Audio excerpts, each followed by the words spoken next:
وزیر دفاع خواجہ آصف نے اپوزیشن لیڈر کے فوج سے متعلق بیان کو غیر ذمہ دارانہ قرار دے دیا. کہا اچکزئی کا پاک فوج کو 4 ضلعوں کی فوج کہنا پاک فوج پر الزام لگانے کی کوشش ہے. محمود اچکزئی نظریات ضرور رکھیں لیکن اٹیک نہ کریں. دہشت گردی کی جنگ میں فوج نے 5 سال میں 3000 سے زائد شہادتیں دیں. محمود اچکزئی نے شہداء کی قربانیوں کی اہمیت کم کرنے کی کوشش کی ہے. ہم سیاستدان اپنی سہولت کے لیے حلف کی تشریح بدل لیتے ہیں لیکن شہداء حلف کے لیے جان دیتے ہیں. قومی اسمبلی میں فوج سے اظہار یکجہتی اور شہداء کو خراج عقیدت پیش کرنے کی قرارداد متفقہ طور پر منظور کر لی گئی.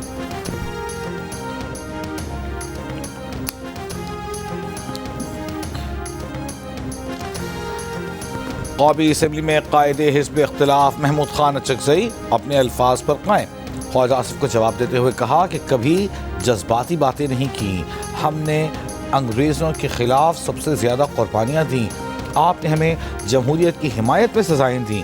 آپ نے پشتونوں کی اقتصادی خودکشی کرا دی. اس ملک کے باسی ہیں، جمہوریت کے مخالفین کے خلاف بولیں گے. پاکستان ہمارا ملک ہے، ہمیں آبادی کے تناسب سے اپنا حصہ چاہیے. ہمیں حق حکمرانی میں اپنا حصہ چاہیے.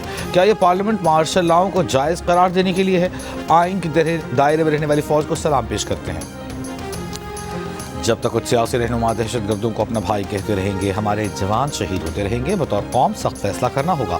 اس میں کوئی ابہام نہیں ہونا چاہیے کہ جو پاکستان کو کمزور کرے وہ ملک کا بدترین دشمن ہے. Frontier constabulary headquarters Quetta میں وزیر اعلیٰ پنجاب کا دہشت گردی کے خلاف یکساں مواقف اپنانے پر زور. کہا دشمن کا ہتھیار بندوق نہیں بیانیہ ہے. وقت آ گیا ہے کہ سیاہ کو سیاہ اور سفید کو سفید کہیں. کوئی کہہ سکتا ہے کہ ہمارے یہاں ترقی نہیں ہوئی، حق نہیں ملا، لیکن جو ملک کے خلاف ہتھیار اٹھانے کا کہے وہ ہمارا دوست نہیں دشمن ہے. ہم نے بھی سیاسی جبر کا سامنا کیا لیکن کبھی ریاست کو نشانہ نہیں بنایا. وزیر اعلیٰ پنجاب نے بلوچستان میں FC کے لیے 10 ارب روپے کی معاونت کا اعلان کیا.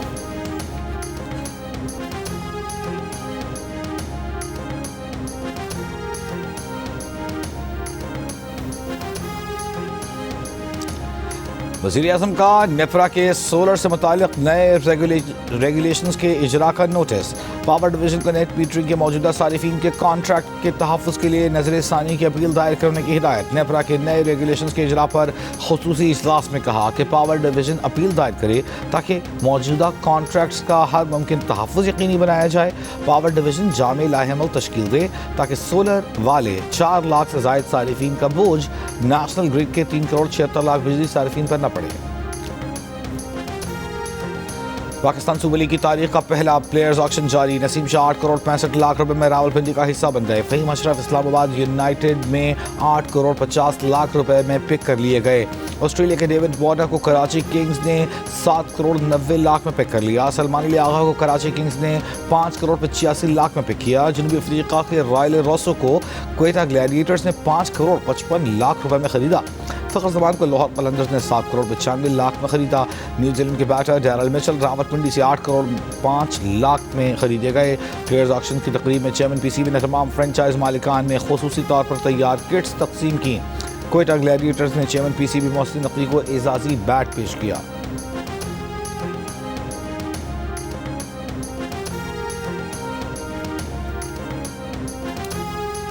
Friend of court Salman Safdar نے بانی PTI سے ملاقات کے بعد رپورٹ سپریم کورٹ میں جمع کرا دی. میڈیا سے گفتگو میں کہا کہ انہوں نے بانی PTI کی صحت سے متعلق کوئی بیان نہیں دیا. قابل ستائش ہے کہ حلیمہ خان صاحبہ نے انڈرسٹینڈ کیا. رپورٹ جمع کرانے کے لیے دوپہر 12 بجے تک کا وقت دیا گیا تھا. انہوں نے رپورٹ جمع کرا دی ہے.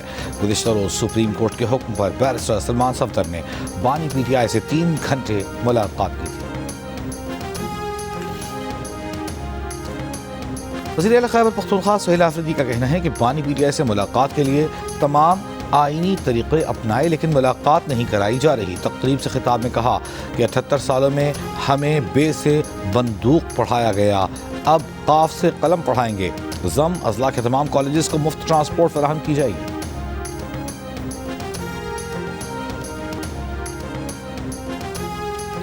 قومی ڈائیلاگ کمیٹی کے ممبران کی کوٹ لکھپت جیل میں قید. PTI رہنماؤں شاہ محمود قریشی، محمود رشید اور اعجاز چودھری سے 2 گھنٹے کی ملاقات. بانی کی رہائی سے متعلق تبادلہ خیال. ممبر کمیٹی محمود مولوی نے کہا کہ ملاقات میں سیاسی استحکام، جمہوری عمل کے تسلسل اور پارٹی کی حکمت عملی مزید مؤثر بنانے پر غور کیا گیا.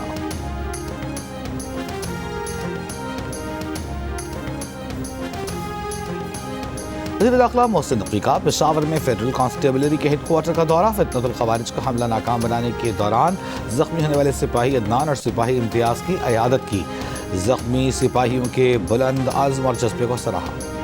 حکومت نے 16 سال سے کم عمر بچوں کے سوشل میڈیا استعمال میں نقصانات سے روکنے کے لیے کیا اقدامات کیے؟ اسلام آباد ہائی کورٹ نے 3 مارچ تک وفاقی حکومت سے جواب طلب کر لیا، سوشل میڈیا ریگولیٹری اتھارٹی کے قیام سے متعلق پیش رفت رپورٹ طلب۔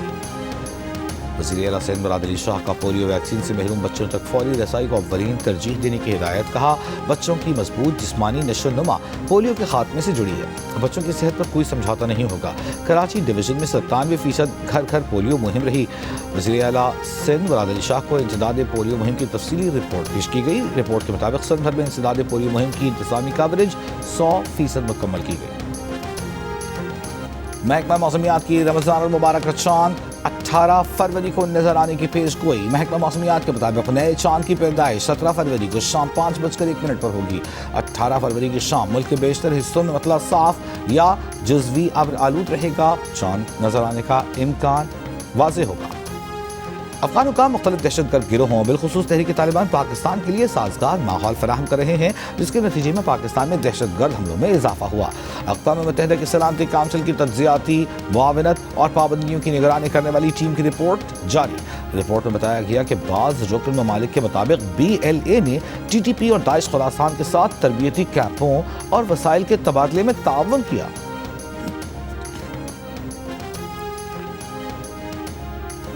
کینیڈا کے صوبے برٹش کولمبیا میں فائرنگ کے واقعے میں مبینہ حملہ آور سمیت 10 افراد ہلاک۔ میڈیا رپورٹس کے مطابق ٹمبلر رج کے علاقے میں ایک ہائی اسکول کے اندر سے 6 افراد کی لاشیں ملی، 2 مزید افراد ایک رہائش گاہ میں مردہ پائے گئے۔ پولیس دونوں واقعات کو منسلک قرار دے رہی ہے۔ کینیڈین میڈیا کے مطابق حملہ آور ممکنہ طور پر خاتون تھی، تاہم پولیس نے اس کی شناخت سے متعلق تفصیلات ابھی جاری نہیں کی۔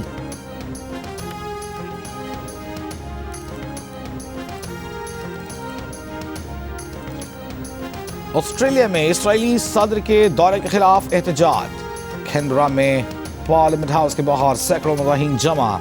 غزہ اور مغربی کنارے پر اسرائیلی حملوں کی مذمت، 2 روز قبل سڈنی میں بھی پولیس اور مظاہرین کے درمیان جھڑپیں ہوئی تھیں، پولیس نے مرچوں کا اسپرے کیا تھا، نماز پڑھتے مظاہرین کو گرفتار کر لیا تھا۔ اور T20 ورلڈ کپ میں جنوبی افریقہ نے سنسنی خیز مقابلے کے بعد افغانستان کو 4 رن سے ہرا دیا۔ ٹائی ہونے والا میچ 1 نہیں 2 سپر اوور پر ختم ہوا۔ جنوبی افریقہ نے پہلے بیٹنگ کرتے ہوئے مقررہ اوورز میں 6 وکٹ پر 187 رنز بنائے۔ ہدف کے تعاقب میں افغانستان کی پوری ٹیم 19.4 اوورز میں 187 رنز بنا کر آؤٹ ہو گئی۔ میچ ٹائی ہونے پر پہلے سپر اوور میں افغانستان نے 17 رنز بنائے، جواب میں جنوبی افریقہ نے بھی 17 ہی رنز بنا کر دوبارہ میچ ٹائی کر دیا۔ دوسرے سپر اوور میں جنوبی افریقہ نے 24 رنز بنائے، جواب میں افغانستان کی پوری 2 ٹیم وکٹیں 19 رنز بنا سکی۔